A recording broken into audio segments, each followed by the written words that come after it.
Good morning and welcome to the Women's Nest. Today's January 22nd and I'm back. Took a couple of days for me to get used to back in my routine, right? Getting back into doing these videos, getting back to a sleep schedule. Everyone around me has like COVID and the flu and something else, and I'm not as nervous as I was before I went away, but still pretty nervous. Like, I don't want what they have. Um, so, today's reading. I always have two lists: things I'm happy about and things I'm not. It's my choice which list I focus on. Anne Arthur. Very true. I can focus on the bad or the good. And I do have a choice. Is my choice to. So I just came back from vacation, had no heat. I can focus on that I had to spend a pretty penny on getting that fixed, or I can focus on that, I had the opportunity to, plastic made that possible, right? So yeah, right? What am I focusing on? That I have heat? Because it's supposed to be like 2 degrees in the next couple of days. Okay. Why do we all too eagerly see the glass as half empty rather than half full? It need not be a habit that we are stuck with forever. All of us feel helpless at times to change our vision of life. Discouragement and self-pity becomes comfortable, and we fear that discarding them will leave us vulnerable. Whew. Seeing the glass as half empty is a sign that our attitude is holding us back. Unfortunately, a bad attitude is seductive. It is though we find pleasure, persevere through it, maybe, and in feeling sorry for ourselves. Sometimes we even imagine staying in that place forever. It's then that we need the warmth of loving friends, and it's no accident that we are surrounded by them in this fellowship. We may, at first, try to ignore those reaching towards us, but we will soon feel their presence. We can thank our higher power for the inspiration to adjust our attitude. If I reach out lovingly to someone else today, I will not need a nudge from my higher power to adjust my attitude. So in the end, it's basically just saying, like, get out of yourself, worry about someone else, and your day will get better. And that's accurate. Whenever I'm on like a pity party, if I go help someone else, my problems don't exist, right? At least for that moment in time. And that's really powerful. Unfortunately, a bad attitude is seductive. Misery loves company. I've been there. I enjoyed it. I probably overstayed my welcome on that one for a little bit. Sorry for the sniffling. Like, maybe I'm getting sick. No, I think it's the dry heat, because man, that new furnace really blows. But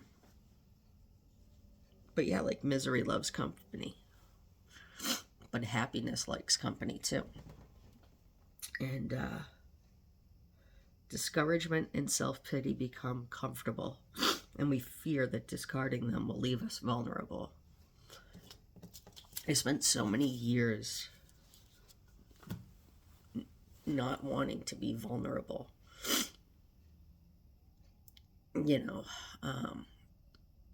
It was like my armor, right? If you couldn't get close to me, you couldn't hurt me. And I lived that way for a long time. And honestly, it wasn't until I started doing some of this, recovery work, and I got real vulnerable with one person. And then it became more vulnerable within reason, right? Because not everyone works in your life the way that you would hope that they would. So within reason, right? But I became vulnerable with one person, and in turn, it allowed me to become more vulnerable with other people. And there's a healing element to that, because someone may be able to say, oh, that happened to me as well. Or you share your vulnerability, and someone will be like, wow, that took courage, that took strength, right? But again, I've built myself around this community to be able to feel okay doing that. And in part, this is part of the women's nest too, right? While it's not orthodox in the way of hand-to-hand connection, in-person connection, the point of it is a safe place where women can we can share some ideas with each other. We can be there for each other, and help each other grow and be vulnerable, you know. With most people, I'm a phone call away. You know, I'm no professional. I'm just a real person who's lived life, and I wouldn't say that my life has had, you know, major lows like some people. You know, I feel like I talked about this. You know, I don't think I had a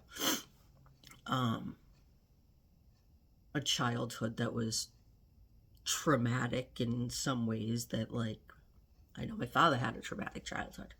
And if that's my baseline, then maybe, you know, good for me. But I've had some life things, you know. Again, my life things, yeah, they sucked. But I know people have had it worse, you know. So, yeah. What are your thoughts? Please, if you like the video, push that little thumbs up button. Send a comment.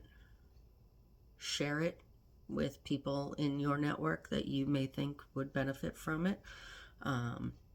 Hit the notification bell so you do get notifications when I go. Again, getting back in the swing of it, so hopefully we'll be back to every day. And this weekend, I'm going to do a little chat session with my girlfriend Brianna, and I'm not sure how that's going to go, but hopefully you'll join us. All right, take care. Talk soon.